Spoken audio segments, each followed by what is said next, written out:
Halo teman-teman, selamat datang di channel Aisas Template. Kali ini aku mau share ada update dari template F&B report yaitu 2.0. Untuk penjelasan update-nya itu udah aku tulis di bagian sheet readme di bagian atas, dan beberapa fitur yang diupdate juga ada. Di sini ada 3 item yang aku update.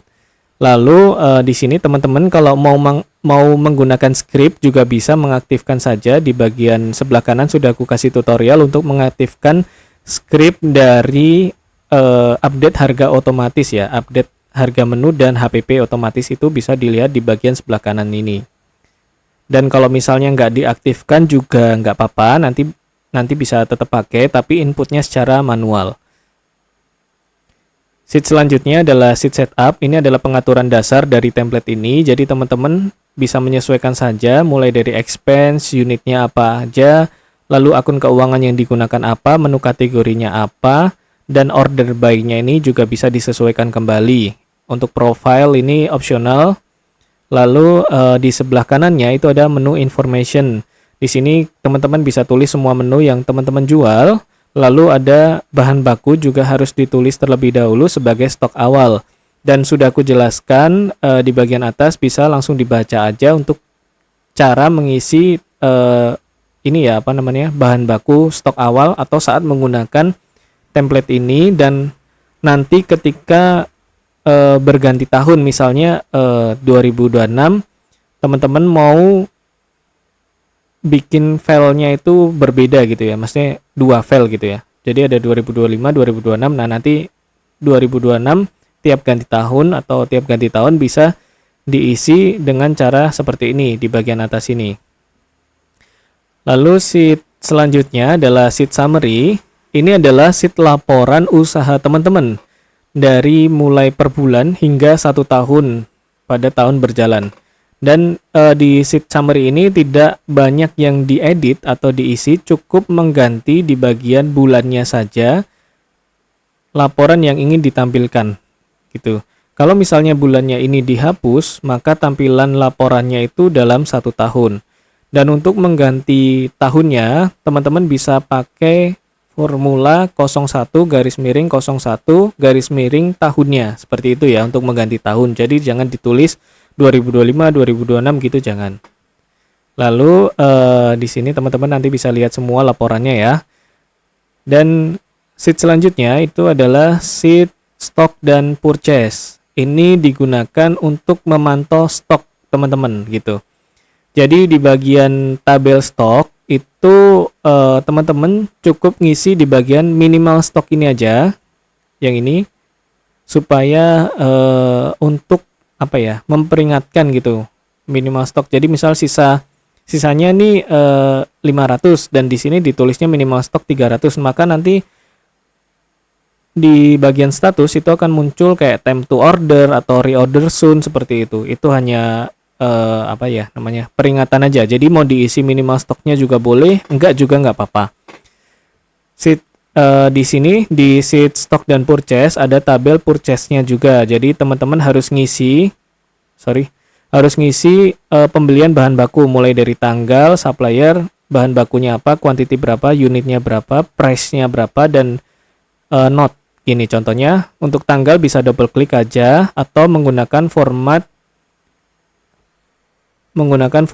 bulan, tanggal, tahun gitu ya. Jadi bisa gini manualnya 12 strip 30 strip lagi garis miring 25 gitu. Nanti suppliernya diisi, ingredientnya apa, contoh kopi gitu ya. Kuantitinya 5, unitnya gram, price-nya 50 aja, 5 per 5 gram itu 50 rupiah. Jadi per gramnya itu 10 gitu.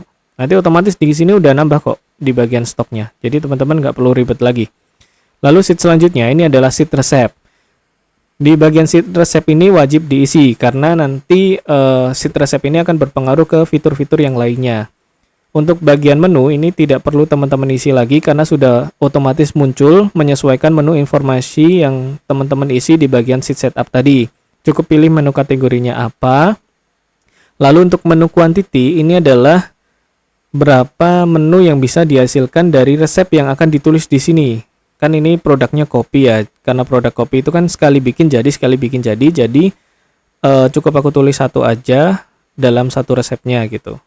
Lalu untuk COGS dan price menu ini nanti bisa diisi di bagian kalkulator produk, atau misalnya teman-teman mau langsung isi aja secara manual juga bisa di sini. Misalnya udah punya perhitungan HPP sendiri dan harga jualnya sendiri, itu bisa. Ini tanpa admin pihak ketiga ya, contoh kayak Shopee Food, GrabFood gitu, jangan dimasukin dulu adminnya. Jadi cukup ditulis harga jualnya ketika ada pembelian langsung atau beli langsung gitu ya. Lalu ingredientnya apa aja? Bisa ditulis, misal kopi butuh berapa, 5 gram, susunya berapa, 2 mili gitu. Nanti kalau udah kita pindah ke sheet kalkulator. Di sheet kalkulator ini sebenarnya fungsinya itu untuk menghitung HPP dan harga jual, untuk membantu teman-teman menghitung itu. Jadi untuk bagian bahan baku ini tidak perlu diisi karena sudah otomatis, teman-teman cukup mengisi di bagian labor cost dan order cost-nya aja. Kayak contohnya di sini aku isi karyawan, kuantitinya untuk membuat satu kopi susu yaitu 4 menit. Berarti rate-nya di sini ya untuk per menitnya itu Rp200. Jadi totalnya itu nanti Rp800 untuk beban karyawan atau menggaji karyawan dalam membuat satu kopi susu gitu ya. Dan cup 16 oz, satu picisnya itu 650. Ini contoh aja. Nanti kalau udah, misal teman-teman mengaktifkan scriptnya, teman-teman bisa klik langsung COGS dan press update. Tapi kalau teman-teman nggak mengaktifkan scriptnya, teman-teman harus tulis secara manual. Nah ini bedanya. Kalau pakai script, otomatis akan muncul di sini, menyesuaikan nama menunya yang kita pilih tadi gitu. Tapi kalau mau manual juga bisa kok. Lalu sheet selanjutnya adalah sheet sales report. Di sini teman-teman bisa mengisi laporan penjualan, misalnya di tanggal 30 Desember, invoice nomor 1, platformnya Shopee Food gitu ya. Pembayarannya anggaplah ada masuk di ShopeePay gitu ya. Lalu ini nanti untuk 3 ini nanti dulu item yang terjual apa, misalnya kopi susu kuantitinya 1 gitu ya. Maka totalnya 3.980 harganya. Tapi kan biasanya kalau di Shopee Food itu ada kenaikan harga dulu ya, karena nanti ada promo-promo dan biaya admin gitu. Misal langsung ditulis saja dari transaksi ini pendapatannya berapa. Misal contoh pendapatannya 4.000. Maka ada perbedaan Rp20. Nah, ini bisa dianggap untung gitu. Kan ada tuh beberapa customer yang beli melalui pihak ketiga itu nggak pakai promo gitu kan juga bisa. Misal diterimanya lebih gede jadinya kan. Nah, ini perbedaannya di sini atau div-nya ini bisa dianggap untung gitu. Nah, di sini kan sudah ada penjualan 1 kopi susu, maka kita cek di bagian resep, di bagian stok, otomatis akan muncul untuk pengurangannya yang sudah digunakan ya, itu 5 gram kopi dan 2 mili susu. Ini menyesuaikan dari resep gitu. Di sini kan untuk kopi susu resepnya itu 5 gram dan 2 mili susu ya. Jadi ketika ada penjualan kopi susu 1, maka stoknya berkurang itu 5 gram kopi dan 2 mili susu gitu teman-teman. Kalau misalnya di sini terjual kopi susunya 2 pieces, maka ya dikalikan 2 aja. Nanti di sini berubah jadi 10 dan 4 seperti ini teman-teman. Sheet terakhir adalah sheet transaksi. Jadi sheet ini digunakan untuk mencatat uang keluar gitu. Misal untuk beban-beban listrik, bahan baku dan lain sebagainya. Untuk bahan baku, teman-teman harus tulis dulu di sini ya, laporan uang keluar beli bahan baku 1.000. Nanti untuk detailnya bahan baku apa aja yang dibeli itu bisa ditulis di bagian purchase. Gitu teman-teman.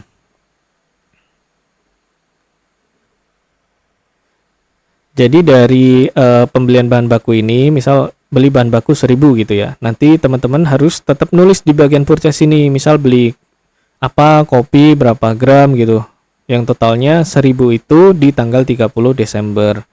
Kita cek di bagian summary-nya, ini udah muncul ya keterangannya, ada penjualan di Shopee Food gitu ya. Di sini ya udah muncul ya. Oh, ini diganti dulu, ini jadi kan ini 7.000 ya, ini misal diganti 8.500 gitu. Nah gini, jadi ada keuntungan lebih 540. Di sini bisa dicek di bagian summary 8.500 dengan total HPP yang kita pakai itu sekitar 3.980 dengan nominal kopi susu yang terjual 2 pieces. Nah gitu.